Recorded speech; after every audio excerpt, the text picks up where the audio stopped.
കഥ ആരംഭിക്കുന്നത് ഒരു ടാറ്റു സെന്ററിൽ നിന്നുമാണ്. ഒരു യാക്കുസ ഗ്യാങ്സ്റ്റർ വൃദ്ധനായ ഒരു വ്യക്തിയുടെ അടുത്ത് ചെന്ന് ടാറ്റു ചെയ്യുകയാണ്. ടാറ്റു ചെയ്യുമ്പോഴുള്ള വേദന പോലും സഹിക്കുവാൻ ആ ഗ്യാങ്സ്റ്റർ നേതാവിന് സാധിക്കുന്നില്ല. അതിനെപ്പറ്റി പറഞ്ഞ് ടാറ്റു ചെയ്തുകൊണ്ടിരുന്ന വൃദ്ധനോട് അയാൾ ദേഷ്യപ്പെട്ടുകൊണ്ടിരിക്കെ അങ്ങോട്ടേക്ക് അയാളുടെ ഒരു കയ്യാൾ കടന്നു വന്നു. തങ്ങൾക്കൊരു ലെറ്റർ വന്നിട്ടുണ്ടെന്ന് വന്ന കയ്യാൾ ബോസിനോട് പറയുകയാണ്. ബോസ് അത് തുറന്നു നോക്കാൻ പറഞ്ഞു. അത് തുറന്നപ്പോൾ അതിനുള്ളിൽ ഉണ്ടായിരുന്നത് കറുത്ത മണൽത്തരികളായിരുന്നു. അത് കണ്ട് യാക്കുസ ലീഡറും മറ്റുള്ളവരും ഇതെന്താ കറുത്ത മണലോ എന്നൊക്കെ പറഞ്ഞ് കളിയാക്കി ചിരിക്കുന്നൊക്കെയുണ്ട്. പക്ഷേ ഇത് കണ്ട് ടാറ്റു ചെയ്യുകയായിരുന്ന വൃദ്ധൻ മാത്രം വല്ലാതെ ഭയപ്പെട്ടു. മുമ്പ് തനിക്കുണ്ടായ ഒരു അനുഭവം വൃദ്ധൻ അവരോട് പറഞ്ഞു. ഒരു കൊല്ലം മുമ്പാണ് വൃദ്ധൻ അതുപോലെ മറ്റൊരിടത്ത് ടാറ്റു ചെയ്യാൻ പോയിരുന്നു. അവിടെയും അതുപോലത്തെ എൻവലപ്പ് വന്നു. എൻവലപ്പ് വന്നതിനു പിന്നാലെ അവിടെ ഉണ്ടായിരുന്ന ഗ്യാങ്സ്റ്റർ സംഘം ആക്രമിക്കപ്പെട്ടു. ഒരു നിഴൽ പാഞ്ഞു വന്ന് ആക്രമിക്കുന്ന പോലായിരുന്നു അത്. നിമിഷ നേരം കൊണ്ട് അവിടെ ഒരു ചോരക്കളമായി മാറി. വൃദ്ധനും അന്നൊരു കുത്തേറ്റിരുന്നു. തന്റെ ശരീരത്തിന്റെ ഇടതുഭാഗത്ത് കറ്റാന കൊണ്ട് കുത്തേറ്റ ഭാഗം വൃദ്ധൻ കാട്ടിക്കൊടുത്തു. അവിടെ ഒരു നിഞ്ചയുടെ ചിത്രവും പച്ചകുത്തി വെച്ചിരുന്നു. തന്റെ ഹൃദയം വലതുഭാഗത്തായതുകൊണ്ട് മാത്രമാണ് അന്ന് താൻ രക്ഷപ്പെട്ടത് എന്നും വൃദ്ധൻ പറയുകയാണ്. നിഞ്ചയുടെ രൂപം കണ്ടതും വൃദ്ധൻ പറയുന്നത് തള്ളാണ് എന്ന തരത്തിൽ ഗ്യാങ്സ്റ്ററും സംഘവും പുച്ഛിച്ച് ചിരിക്കാൻ ആരംഭിച്ചു. പക്ഷേ കൃത്യം ആ സമയം ആ കൂട്ടത്തിൽ ഒരാൾ ആക്രമിക്കപ്പെടുകയാണ്. ആ ഗ്യാങ്സ്റ്ററുടെ മുഖം പകുതി അരിഞ്ഞ നിലയിൽ താഴെ വീണു. പിന്നാലെ അവിടുത്തെ ലൈറ്റുകൾ അറ്റാക്കേഴ്സ് അറ്റാക്ക് ചെയ്തില്ലാതാക്കി. പിന്നെ അവിടെ നടന്നത് രക്തച്ചൊരിച്ചിലായിരുന്നു. ഗ്യാങ്സ്റ്റേഴ്സിനെയും സംഘത്തെയും അങ്ങോട്ടേക്ക് കടന്നെത്തിയ നിഴൽ പോലെ തോന്നിക്കുകയും അതേസമയം കാറ്റിന്റെ വേഗത്തിൽ ചലിക്കുകയും ചെയ്യുന്ന നിഞ്ചകൾ വളരെ എളുപ്പത്തിൽ കൊലപ്പെടുത്തി കളഞ്ഞു. ടാറ്റു ആർട്ടിസ്റ്റായ വൃദ്ധനെയും ഒടുവിൽ അവർ കൊലപ്പെടുത്തിയിരുന്നു. കഥ അവിടെ നിന്നും ബെർലിനിലുള്ള യൂറോപോളിന്റെ കെട്ടിടത്തിലേക്ക് തിരിയുന്നു. മാസ്ലോ എന്ന തന്റെ ബോസിന് മുമ്പിലേക്ക് മീക്ക എന്ന യൂറോപോൾ ഇൻവെസ്റ്റിഗേറ്റർ എത്തുകയായിരുന്നു. നിഞ്ച അറ്റാക്കിനെ പറ്റിയുള്ള റിപ്പോർട്ടുകളുമായിട്ടായിരുന്നു അവരുടെ വരവ്. പക്ഷെ നിഞ്ച ക്ലാൻ എന്നൊന്നില്ലെന്നും അതൊക്കെ വെറും കെട്ടുകഥകളാണ് എന്നും മീക്കയുടെ ബോസ് ആദ്യം പറഞ്ഞു. പക്ഷെ തനിക്ക് വിശദീകരിക്കാൻ കുറച്ച് സമയം തരണം എന്ന് മീക്ക ആവശ്യപ്പെട്ടപ്പോൾ ബോസ് അത് അനുവദിക്കുകയാണ്. അതോടെ താൻ കണ്ടെത്തിയ തെളിവുകളും വിവരങ്ങളും ഒക്കെ വെച്ച് നിഞ്ച ക്ലാനിനെ പറ്റി മീക്ക വിശദീകരിച്ചു. 100 പൗണ്ട് ഗോൾഡ് കോയിനുകൾ നൽകിയാൽ നിഞ്ച ക്ലാൻ ഇപ്പോഴും തങ്ങൾ പറയുന്ന വ്യക്തിയെ കൊലപ്പെടുത്താൻ തയ്യാറാണ്. അവർ ഈ ലോകത്ത് എക്സിസ്റ്റ് ചെയ്യുന്നുണ്ട്. ഇന്റർനാഷണൽ കോയിൻസിലുള്ള ട്രാൻസാക്ഷൻ ഡീറ്റെയിൽ അടക്കം വെച്ച് മീക്ക അത് തന്റെ ബോസിന് വിശദീകരിച്ച് കൃത്യമായി മനസ്സിലാക്കി കൊടുത്തു. വളരെ പ്രധാനപ്പെട്ട പൊളിറ്റിക്കൽ തലത്തിലുള്ളവരും കോടീശ്വരന്മാരും അടക്കം ഇതേ നിഞ്ച ക്ലാനിനാൽ കൊല്ലപ്പെട്ടിട്ടുണ്ട്. അതിന്റെ തെളിവുകളും മൈക്ക് ബോസായ മാസ്ലോക്ക് മുമ്പിലേക്ക് വെക്കുന്നുണ്ട്. മാസ്ലോ കുറെയൊക്കെ വിശ്വസിച്ചെങ്കിലും മുഴുവനായും ഉൾക്കൊള്ളാൻ മാസ്ലോക്ക് അപ്പോഴും സാധിക്കുന്നുണ്ടായിരുന്നില്ല. കഥ അവിടെ നിന്നും അതേ ബെർലിനിലുള്ള റൈസോ എന്ന യുവാവിലേക്ക് തിരിയുന്നു. റൈസോ അന്ന് തന്റെ തുണിയലക്കുവാൻ ഒരു ലോണ്ടറി സെറ്റപ്പിൽ എത്തിയിരിക്കുകയായിരുന്നു. ആ സമയം ഒരു പെൺകുട്ടി അവന്റെ അടുത്തെത്തി സംസാരിക്കാൻ വന്നു. പക്ഷെ കണ്ട കാഴ്ചയിൽ അവളെ നിഞ്ച ക്ലാനിലെ മെമ്പറാണ് എന്ന് റൈസോ തിരിച്ചറിഞ്ഞിരുന്നു. നീ ഏത് ക്ലാനിൽ ഉള്ളതാണ് എന്ന് റൈസോ അവളോട് ചോദിച്ചു. തന്റെ മുഖം മൂടി റൈസോക്ക് മുമ്പിൽ അഴിഞ്ഞു വീണു കഴിഞ്ഞു എന്ന് മനസ്സിലായതും അവനോട് സഹായം ചോദിച്ചെത്തിയ പെൺകുട്ടി അതോടെ അവനെ ആക്രമിക്കാൻ തുടങ്ങുകയാണ്. പിന്നെ അവിടെ നടന്നത് ശക്തമായൊരു ഫൈറ്റായിരുന്നു. മയക്കത്തിലായിരുന്ന ലോണ്ടറി ഓണർ കുറച്ചു കഴിഞ്ഞ് ശബ്ദം കേട്ട് അകത്തേക്ക് കയറി നോക്കിയപ്പോൾ കണ്ടത് അകത്തുള്ള ഒരു വാഷിംഗ് മെഷീനിൽ നിന്ന് രക്തം പുറത്തേക്കൊഴുകുന്നതായിരുന്നു. റൈസോ തന്നെ ആക്രമിക്കാൻ വന്ന സ്ത്രീയെ കൊലപ്പെടുത്തി വാഷിംഗ് മെഷീന്റെ ഉള്ളിൽ നിക്ഷേപിച്ചിരുന്നു. അടുത്ത ദിവസം മാസ്ലോവും മൈക്കോയും വീണ്ടും കണ്ടു. നിഞ്ചകളെ പറ്റിയുള്ള നിഞ്ച ക്ലാനിന്റെ എക്സിസ്റ്റൻസിനെ പറ്റിയുള്ള തന്റെ കണ്ടെത്തലുകളെപ്പറ്റി മൈക്ക അന്നും ബോസിനോട് വിശദീകരിക്കാൻ തുടങ്ങി. മറുവശത്ത് റൈസോ ആകട്ടെ തന്റെ അപ്പാർട്ട്മെന്റിലേക്ക് കയറി ചെല്ലുകയായിരുന്നു. മുകളിൽ അവനെയും കാത്ത് ക്ലീൻ ചെയ്യുന്ന ലേഡിയുണ്ടായിരുന്നു. നിങ്ങളുടെ അപ്പാർട്ട്മെന്റ് മുഴുവൻ എന്തൊരു ഇരുട്ടാ, എന്തിനാ ഇങ്ങനെ ഇരുട്ടത്ത് മറിഞ്ഞിരിക്കുന്ന പോലെ ജീവിക്കുന്നത് എന്ന് റൈസോയോട് ആ ലേഡി ചോദിക്കുകയാണ്. തനിക്കിരട്ട് ഇഷ്ടമാണ് എന്നായിരുന്നു അവന്റെ മറുപടി. പിന്നാലെ റൈസോ തന്റെ അപ്പാർട്ട്മെന്റിലേക്ക് കയറി ചെന്നു. അപ്പാർട്ട്മെന്റിന്റെ പല ഭാഗത്തായി താൻ ഒളിപ്പിച്ചു വെച്ചിരിക്കുന്ന ആയുധങ്ങൾ അവിടെ തന്നെ ഉണ്ടോ എന്നവൻ പരിശോധിച്ചു. ഒക്കെയും ഒരു നിഞ്ചയുടെ ആയുധങ്ങളായിരുന്നു. തന്റെ ആയുധങ്ങളൊക്കെ സുരക്ഷിതമായി അവിടെ തന്നെയുണ്ട് എന്നത് റൈസോ നോക്കിക്കണ്ടു. പിന്നാലെ അവന്റെ ഓർമ്മകൾ പഴയകാലത്തിലേക്ക് പോവുകയാണ്. ഒസോനു എന്ന പേരിൽ ഒരു നിഞ്ച ക്ലാൻ ഉണ്ടായിരുന്നു. അങ്ങോട്ടേക്ക് റൈസോയും കൊണ്ടുവരപ്പെട്ടു. മാസ്റ്റർ എന്ന കൊച്ചുകുട്ടികളുടെ ഒരു സംഘത്തിന് ക്ലാസ് എടുക്കുകയാണ്. ഒസോനോ എന്നറിയപ്പെടുന്ന ആ ക്ലാനിലെ മെമ്പറാവാൻ അവർ അവർ ഭാഗ്യം ചെയ്യണം എന്ന തരത്തിലായിരുന്നു മാസ്റ്ററിന്റെ സംസാരമൊക്കെയും. അങ്ങോട്ടേക്ക് പുതുതായി കൊണ്ടുവരപ്പെട്ട റെയ്സോയെ മാസ്റ്റർ അവിടുത്തെ കുട്ടികൾക്ക് പരിചയപ്പെടുത്തി. റെയ്സോയും അവരുടെ ഫാമിലിയിലെ ഒരു അംഗമാണ് എന്ന് മാസ്റ്റർ അവരോട് പറഞ്ഞു. ക്ലാനിന്റെ ഭാഗമായ റെയ്സോയും നിഞ്ച രീതികൾ പരിശീലിപ്പിക്കപ്പെടാൻ ആരംഭിക്കുകയായിരുന്നു. ശരീരത്തിലെ മുറിവുകൾ മനസാന്നിധ്യം കൊണ്ട് ഉണക്കുന്ന രീതികൾ അവരുടെ ഗുരു അഥവാ സെൻസെ അവരെ ആദ്യമായി പഠിപ്പിച്ചു. അടുത്ത ദിവസം ആദ്യത്തെ ഫൈറ്റ് അരങ്ങേറുകയായിരുന്നു. റെയ്സോ തന്റെ എതിരാളിയെ അടിച്ചു വീഴ്ത്തി. സെൻസെയുടെ ഉപദേശങ്ങളും റെയ്സോയെ തേടിയെത്തി. ഒരു നിഞ്ചയാവുക എന്നുള്ളത് അത്രമേൽ കഠിനമായ പരിശീലനങ്ങളിലൂടെ കടന്നുപോകുന്ന കാര്യമാണ്. ശബ്ദമുണ്ടാക്കാതെ നിഴൽ പോലെ കാറ്റിന്റെ വേഗത്തിൽ സഞ്ചരിക്കാൻ നിഞ്ചയ്ക്ക് കഴിയണം. റെയ്സോയുടെ അടുത്ത പരിശീലന ഘട്ടം ശബ്ദമുണ്ടാക്കാതെ നടന്നു പഠിക്കലായിരുന്നു. അതിനുവേണ്ടി പ്രത്യേകം സജ്ജമാക്കിയെടുത്തുകൂടെ റെയ്സോ നടക്കാൻ ആരംഭിച്ചു. പക്ഷേ നടത്തം ശരിയാകാതെ അവിടെ ശബ്ദമുണ്ടായി. ശിക്ഷയെന്നത് ഉള്ളങ്കാലിൽ തീർക്കുന്ന മർദ്ദനമായിരുന്നു. പലപ്പോഴും മുറിവുകളും രൂപപ്പെടും. ഒരു തവണ ശബ്ദമുണ്ടായി ശിക്ഷയേറ്റാൽ അവിടെ നിർത്താൻ സാധിക്കില്ല.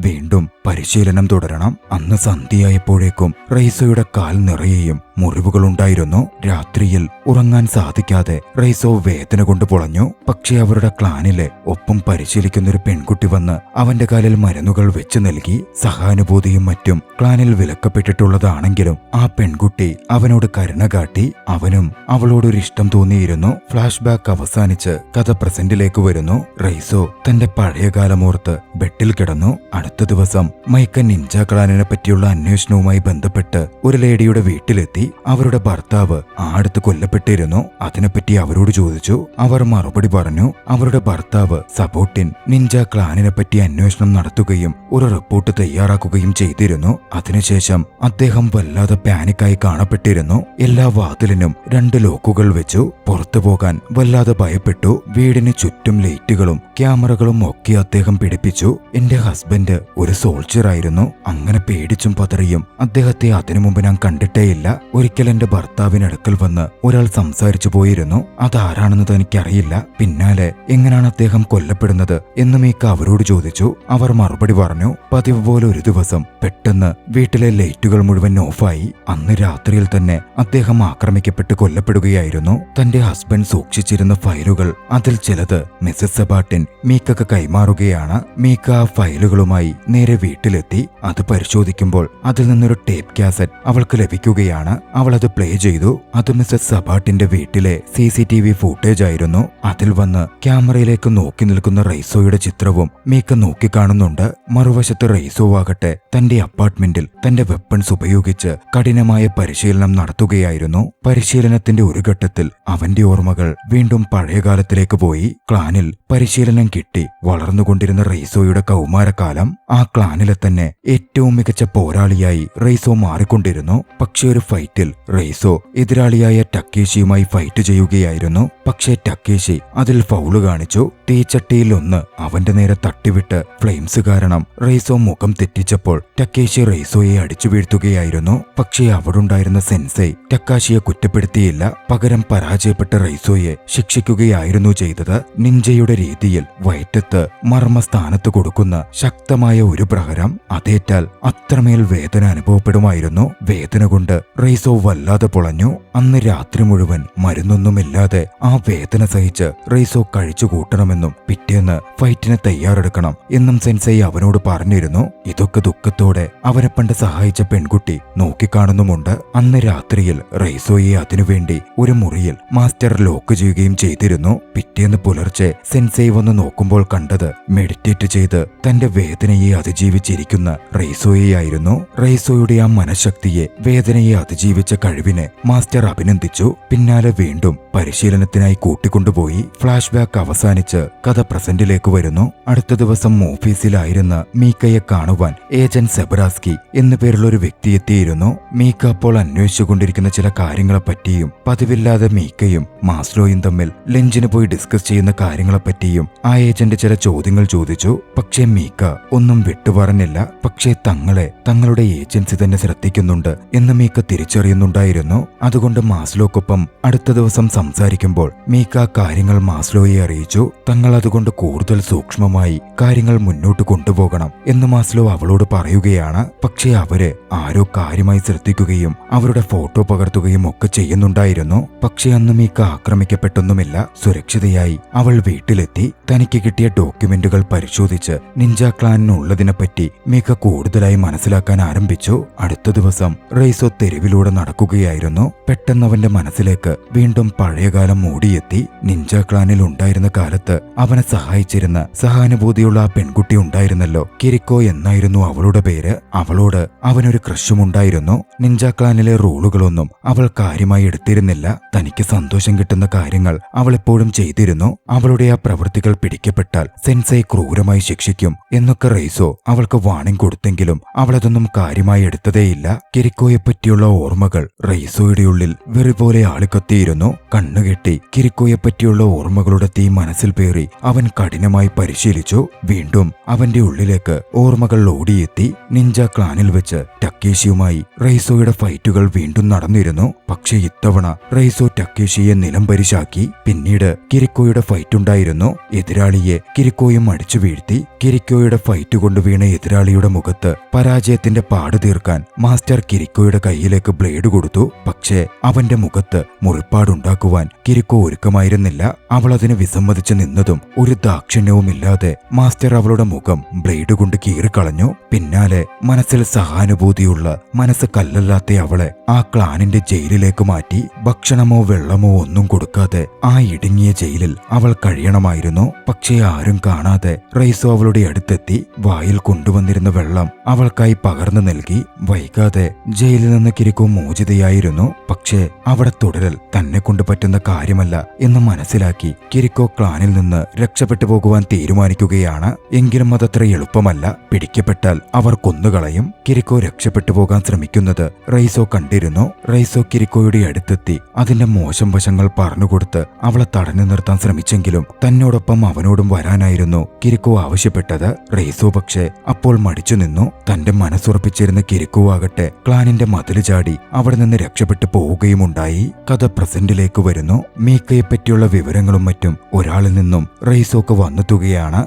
റെയ്സോ മീക്കയെ തിരയാൻ ആരംഭിച്ചു. അന്ന് സന്ധ്യയ്ക്ക് മാസ്ലോയും മീക്കയും കണ്ടുമുട്ടിയിരുന്നു. മാസ്ലോ വല്ലാതെ പാനിക്കായിരുന്നു. തങ്ങൾ ആക്രമിക്കപ്പെടാൻ പോകുന്നു എന്നതിന്റെ സൂചന കിട്ടിയ പോലായിരുന്നു മാസ്ലോ പെരുമാറിയത്. മീക്കയോട് ജീവൻ രക്ഷിക്കാൻ നഗരം വിട്ടു പൊക്കോളാൻ മാസ്ലോ ആവശ്യപ്പെട്ടു. മീക്കക്കായി മാസ്ലോ ഒരു ഗണ്ണും കൊടുത്തു. മീക്ക എന്ന അപ്പാർട്ട്മെന്റിലേക്ക് എത്തുമ്പോൾ ചില കാരണങ്ങൾ കാരണം അവിടെ മുഴുവൻ കരണ്ട് പോയിരിക്കുകയാണ് എന്ന് അവൾ അറിഞ്ഞു. സാഹചര്യങ്ങൾ മീക്കയെ ഭയപ്പെടുത്തുന്നുണ്ടായിരുന്നു. പേടിയോടെയാണ് അവൾ അപ്പാർട്ട്മെന്റിലേക്ക് കയറി ചെന്നത്. അപ്പാർട്ട്മെന്റിൽ എത്തിയതും അവൾക്കൊരു ലെറ്റർ കിട്ടുകയാണ്. അതിനകത്തുണ്ടായിരുന്നത് കറുത്ത മണൽത്തരികളായിരുന്നു. പിന്നെ വൈകിയില്ല. അപ്പാർട്ട്മെന്റിനകത്തുണ്ടായിരുന്ന നിഞ്ചകൾ അവളെ ആക്രമിക്കാൻ ആരംഭിച്ചു. പക്ഷേ ഭാഗ്യവശാൽ മീക്കയെ രക്ഷിക്കാൻ മറ്റൊരു നിഞ്ചയും അവിടെ ഉണ്ടായിരുന്നു. ഫൈറ്റിനൊടുവിൽ മീക്കയെ രക്ഷിക്കാൻ വന്ന നിഞ്ച വിജയിക്കുകയാണ്. മീക്ക അവന്റെ മുഖത്തേക്ക് ടോർച്ചടിച്ച് ആ നിഞ്ചയെ നോക്കിക്കണ്ടു. അത് റെയ്സോ ആയിരുന്നു. അവിടെ നിന്ന് പോകണം എന്ന് റെയ്സോ മീക്കയോട് പറയുകയാണ്. ടക്കേഷിയുടെ നേതൃത്വത്തിൽ ഒരു നിഞ്ച സംഘം തന്നെ മീക്കയെ ഇല്ലാതാക്കാൻ അങ്ങോട്ടേക്ക് എത്തിക്കൊണ്ടിരിക്കുകയായിരുന്നു.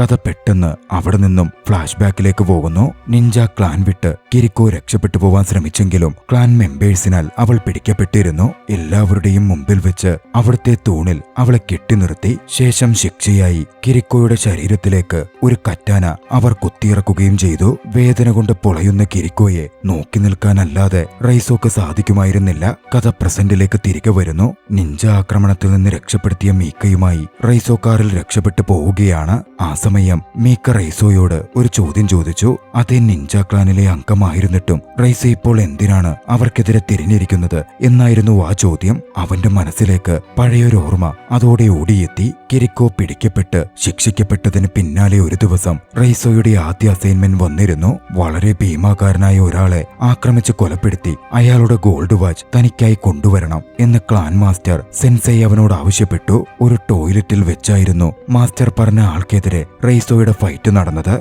കരുത്തനായ അയാളെ പരാജയപ്പെടുത്താൻ റെയ്സോക്ക് ഒരുപാട് കഷ്ടപ്പെടേണ്ടി വന്നു. ഒരു ചോരക്കളി തന്നെയായിരുന്നു അത്. ചോരയിൽ പൊതിഞ്ഞ് ഒടുവിൽ അയാളെ പരാജയപ്പെടുത്തി വാച്ചുമേന്തി റെയ്സോ ക്ലാൻ മാസ്റ്ററും നിഞ്ച സംഘവും കാത്തുനിൽക്കുന്ന വാർക്ക മുകളിലേക്കെത്തി. വാച്ച് മാസ്റ്റർക്ക് നേരെ നീട്ടിയപ്പോൾ അത് വെച്ചോളൂ എന്നായിരുന്നു മാസ്റ്ററുടെ മറുപടി. പക്ഷേ തൊട്ടു പിന്നാലെ അവന്റെ മുമ്പിലേക്ക് കിരിക്കോ കൊണ്ടുവരപ്പെട്ടു. കിരിക്കോ കൊല്ലപ്പെട്ടിരുന്നില്ല. പൂർണ്ണമായും ഒസോനോ ക്ലാനിലെ മെമ്പറാക്കുവാൻ അവന്റെ മനസ്സ് കഠിനമാണെന്ന് തെളിയിക്കുവാൻ അവന്റെ കൈകൊണ്ട് തന്നെ കിരിക്കോയെ കൊലപ്പെടുത്തുവാൻ മാസ്റ്റർ ഉത്തരവിടുകയാണ്. പക്ഷേ റെയ്സോക്ക് അതിന് സാധിക്കുമായിരുന്നില്ല. റെയ്സോ വന്ന് തന്റെ കയ്യിലുള്ള ആയുധം ഉപയോഗിച്ച് മാസ്റ്ററെ ആക്രമിച്ചു. മാസ്റ്ററിന്റെ മുഖത്ത് വലിയൊരു മുറിപ്പാട് തീർത്തു. അതോടെ മാസ്റ്റർ റെയ്സോയെ കൊലപ്പെടുത്താൻ എല്ലാ നിഞ്ചകളോടും പറയുകയാണ്. പിന്നെ അവിടെ നടന്നത് ശക്തമായൊരു ഫൈറ്റായിരുന്നു. ഫൈറ്റിനൊടുവിൽ പൂർണ്ണമായും ആക്രമിക്കപ്പെട്ട് അവശതയിലായ റെയ്സോ ആ വലിയ കെട്ടിടത്തിന്റെ മുകളിൽ നിന്ന് താഴേക്ക് പതിച്ചു. പക്ഷേ ഭാഗ്യവശാൽ റെയ്സോ വന്നു വീണത് സ്വിമ്മിംഗ് പൂളിലേക്കായിരുന്നു. അതുകൊണ്ട് മാത്രം റെയ്സോക്ക് ജീവൻ തിരികെ ലഭിച്ചു. അന്നു മുതലായിരുന്നു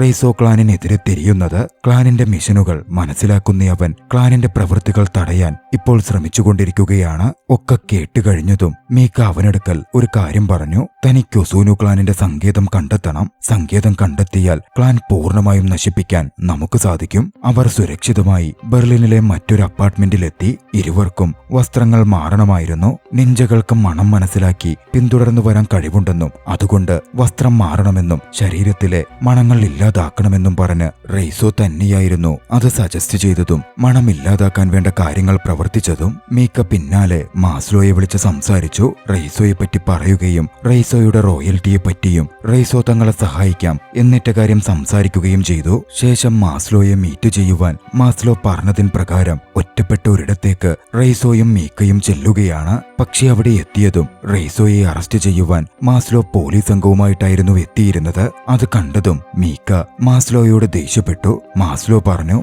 തനിക്ക് ചില ഓർഡറുകളുണ്ട്, മറ്റൊന്നും ചെയ്യാൻ സാധിക്കില്ല. നിഞ്ച ക്ലാനിലെ മെമ്പറായ റെയ്സോ അതോടെ അറസ്റ്റ് ചെയ്യപ്പെട്ട് തടവിലേക്ക് മാറ്റപ്പെടുകയാണ്. മാസ്ലോയുടെ ആ പ്രവൃത്തികൾ വല്ലാത്ത ചതിയായിപ്പോയി, അതൊന്നും ശരിയല്ലെന്ന് പറഞ്ഞ് മീക്ക മാസ്ലോയോട് തർക്കിച്ചെങ്കിലും മാസ്ലോ അപ്പോഴൊന്നും വിട്ടുപറഞ്ഞില്ല. ഒരു ഘട്ടത്തിൽ റൂമിലേക്ക് മീക്കയെ മാത്രം രഹസ്യമായി വിളിപ്പിച്ച് മാസ്ലോ തന്റെ സംശയങ്ങളും പേടിയും പറഞ്ഞു. നമ്മുടെ സീനിയേഴ്സിന് സുപ്പീരിയേഴ്സിന് ഈ കേസുകളിൽ എന്തോ പ്രത്യേക താല്പര്യമുണ്ട്. അവരുടെ ഓർഡറുകളാണ് താനിപ്പോൾ നടപ്പിലാക്കിയത്. പിന്നാലെ മാസ്ലോ ഒരു GPS ബീക്കൺ മീക്കയ്ക്ക് കൈമാറി. ഇത് കയ്യിൽ സൂക്ഷിച്ചോളാനും ആവശ്യമുണ്ടെങ്കിൽ ഇത് ആക്ടിവേറ്റ് ചെയ്യണമെന്നും മാസ്ലോ അവളെ അറിയിച്ചു. പിന്നാലെ മീക്ക തടവിൽ പാർപ്പിച്ചിരിക്കുന്ന റെയ്സോയുടെ അടുത്തേക്ക് വരികയാണ്. മാസ്ലോ തങ്ങളുടെ കൂടെയാണെന്നും പ്രശ്നമൊന്നുമില്ലെന്നുമുള്ള കാര്യം റെയ്സോയെ അവൾ അറിയിക്കുകയാണ്. ഇതൊക്കെ ചില സുരക്ഷാ നടപടികളുടെ ഭാഗമാണെന്നും മീക്ക പറഞ്ഞെങ്കിലും വൈകിപ്പോയെന്നായിരുന്നു റെയ്സോയുടെ മറുപടി. പെട്ടെന്ന് ആ കെട്ടിടത്തിലെ കരണ്ട് പോയി. അപകടം വരുന്നെന്ന് മാസ്ലോയും മീക്കയും അടക്കം തിരിച്ചറിഞ്ഞിരുന്നു. മാസ്ലോയോട് സംസാരിക്കാൻ പോയ മീക്ക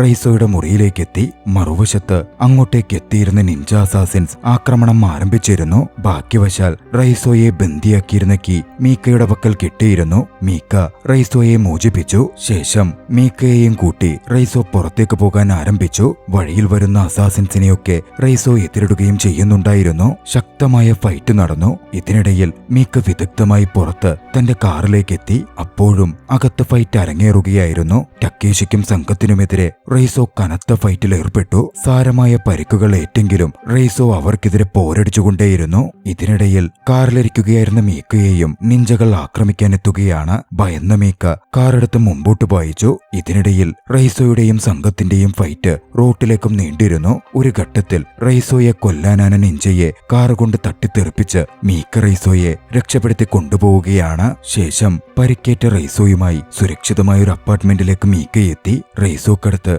തന്നെ രക്ഷിച്ചതിന് മീക്ക നന്ദി പറഞ്ഞു. പിന്നാലെ മാസ്ലോ തന്നെ ഏൽപ്പിച്ച് ട്രാക്കിംഗ് ഡിവൈസ് ആക്ടിവേറ്റ് ചെയ്തു. അധികം വൈകാതെ അങ്ങോട്ടേക്ക് ഫോഴ്സ് പാഞ്ഞെത്തുകയാണ്. പക്ഷെ അവിടെ എത്തിയപ്പോൾ കസേരയിലിരിക്കുന്ന മീക്കയെ മാത്രമായിരുന്നു അവർക്ക് കാണാൻ സാധിച്ചത്. റെയ്സോ അവിടെ ഉണ്ടായിരുന്നില്ല. റെയ്സോ ആ സമയം സഞ്ചരിക്കുന്ന ഒരു കണ്ടെയ്നറിനകത്തായിരുന്നു. നിഞ്ചയുടെ ഹീലിംഗ് ടെക്നിക്കുകൾ മെഡിറ്റേഷൻ ഉപയോഗിച്ച് തന്റെ ശരീരത്തിലെ മുറിവുകളും ചതവുകളും ഒക്കെ വളരെ പെട്ടെന്ന് തന്നെ റെയ്സോ ഇല്ലാതാക്കുകയാണ്. യാഥാർത്ഥ്യത്തിൽ റെയ്സോയെ കണ്ടെയ്നറിൽ ഒസൂനോ ക്ലാനിന്റെ ആളുകൾ പിടിച്ചുകൊണ്ട് പോവുകയായിരുന്നു. വൈകാതെ റെയ്സോ നിഞ്ച ക്ലാനിന്റെ തലവന് മുമ്പിലേക്ക് എത്തപ്പെടുകയാണ്. റെയ്സോ ക്ലാനിന് എത്ര അപമാനമാണ് എന്ന് പറഞ്ഞ തലവൻ അന്ന് രാത്രിക്ക് റെയ്സോയെ വധശിക്ഷയ്ക്ക് വിധേയനാക്കാൻ പോവുകയാണ്. തൂണിൽ കെട്ടിയിട്ട് അതികഠിനമായ വേദനയെടുക്കുന്ന വയറ്റിൽ മർമ്മസ്ഥാനത്ത് കുത്തുന്ന രീതി അവർ റെയ്സോയിൽ പരീക്ഷിച്ചു. അത്തരത്തിൽ 3 കുത്തുകൾ കിട്ടിയാൽ വൈകാതെ ഒരാൾ കൊല്ലപ്പെടേണ്ടതാണ്. പക്ഷേ റെയ്സോ അതിനെ അതിജീവിച്ചു. അവൻ ചോര തുപ്പി. ചോരയ്ക്കൊപ്പം ഒരു സാധനം കൂടി പുറത്തേക്ക് വീണിരുന്നു. അതെന്താണെന്നറിയാതെ നിഞ്ച ക്ലാനിലെ ഏവരും സംശയിക്കുന്നുണ്ട്. മീക്കോ റെയ്സോയെ ഏൽപ്പിച്ച് GPS ബീക്കണായിരുന്നു അത്. തൊട്ടു പിന്നാലെ ഇന്റർപോൾ ക്ലാനിന്റെ ലൊക്കേഷൻ മനസ്സിലാക്കി അങ്ങോട്ടേക്ക് എത്തിച്ചേരുകയാണ്. പിന്നെ ഇവിടെ നടക്കുന്നത് ഏജന്റുകളും നിഞ്ചകളും റെയ്സോയും എതിരാളികളും തമ്മിലുള്ള ശക്തമായ പോരാട്ടങ്ങളായിരുന്നു. ടക്കേഷിക്കെതിരെ ഫൈറ്റ് ചെയ്ത റെയ്സോ ടക്കേഷിയെ ഒടുവിൽ വകവരുത്തുന്നുണ്ട്. റെയ്സോ പിന്നാലെ ക്ലാൻ മാസ്റ്ററുടെ മുമ്പിലേക്ക് സെൻസെയുടെ മുമ്പിലേക്ക് എത്തിച്ചേർന്നു. സെൻസെയ്ക്കെതിരെ റെയ്സോ ഫൈറ്റ് ചെയ്തു. ഒരു യഥാർത്ഥ നിഞ്ച ഫൈറ്റ് ആയിരുന്നു അത്. നിഴൽ പോലെ കാറ്റിന്റെ വേഗത്തിൽ സെൻസെയ് സഞ്ചരിക്കുകയും റെയ്സോയെ ആക്രമിക്കുകയും ചെയ്തു. ഇതൊക്കെ കണ്ട് അങ്ങോട്ടേക്കെത്തിയ മീക്ക റെയ്സോയെ സഹായിക്കാൻ ശ്രമിച്ചെങ്കിലും ആ ശ്രമത്തിനിടയിൽ സെൻസെയുടെ കറ്റാന കൊണ്ടുള്ള ആക്രമണം മീക്കയ്ക്ക് മേൽ പതിക്കുകയാണ്. മീക്കയുടെ നെഞ്ചിൽ ഒരു കുത്തേറ്റു. അത് കാണുന്ന റെയ്സോയുടെ രോഷം ആളിക്കത്തുന്നുണ്ട്. റെയ്സോ അതോടെ മാസ്റ്റർക്കെതിരെ ശക്തമായി ഫൈറ്റ് ചെയ്യുന്നു. നിഞ്ച പവറുകൾ മാസ്റ്റർക്കെതിരെ ഉപയോഗിക്കുന്നു. ഒടുവിൽ മാസ്റ്ററെ റെയ്സോ വകവരുത്തുകയാണ്. ശേഷം റെയ്സോ മീക്കയെ പൊക്കിയെടുത്ത് നേരെ സുരക്ഷിതമായി വെളിയിലേക്ക് എത്തിച്ചു. ഭാഗ്യവശാൽ കുത്തേറ്റെങ്കിലും മീക്കയുടെയും ഹൃദയം വലതുഭാഗത്തായിരുന്നു. മീക്ക ആ ആക്രമണത്തെ അതിജീവിക്കുകയാണ്. നിഞ്ച ക്ലാൻ തന്നെ അവിടെ അവസാനിച്ചിരുന്നു. ഏവരും മടങ്ങിപ്പോയി. പക്ഷെ ഒരു ഘട്ടത്തിൽ റെയ്സോ അങ്ങോട്ടേക്ക് മടങ്ങി വന്നു. കിരീക്കോയെ റെയ്സോ ഓർമ്മിച്ചു. പണ്ട് അവൾക്കൊപ്പം രക്ഷപ്പെട്ടു പോകാൻ അവനും ആഗ്രഹിച്ചിരുന്നു. ആ ആഗ്രഹം പൂർത്തീകരിക്കുന്നു എന്ന പോലെ നിഞ്ച കോട്ടയുടെ മതിൽ ചാടി അവൻ പുറത്തേക്ക് നോക്കി. പുറത്തുനിന്നും ചക്രവാളത്തിലേക്ക് അവൻ നോക്കി നിന്നു. അവന്റെ മുഖത്ത് ചെറിയൊരു ചിരി വിടർന്നു. താൻ സ്വതന്ത്രനായ പോലെ അവൻ ഫീൽ ചെയ്യാൻ തുടങ്ങി. ആ ദൃശ്യത്തോടെ ചലച്ചിത്രം അവസാനിക്കുകയാണ്. നിങ്ങൾക്ക് ഈ നിഞ്ച ചലച്ചിത്രം ഇഷ്ടമായെങ്കിൽ വീഡിയോ ലൈക്ക് ചെയ്യുക. അഭിപ്രായങ്ങളും നിർദ്ദേശങ്ങളും കമന്റുകളിൽ രേഖപ്പെടുത്തുക. കഴിയുമെങ്കിൽ ചാനൽ സബ്സ്ക്രൈബ് ചെയ്തും കൂട്ടുകാർക്ക് ഷെയർ ചെയ്തു കൊടുത്തും ഞങ്ങളെ സപ്പോർട്ട് ചെയ്യുക. അടുത്ത എപ്പിസോഡിൽ മറ്റൊരു മികച്ച ചലച്ചിത്രവുമായി നമുക്ക് കണ്ടുമുട്ടാം. അതുവരെ ബൈ.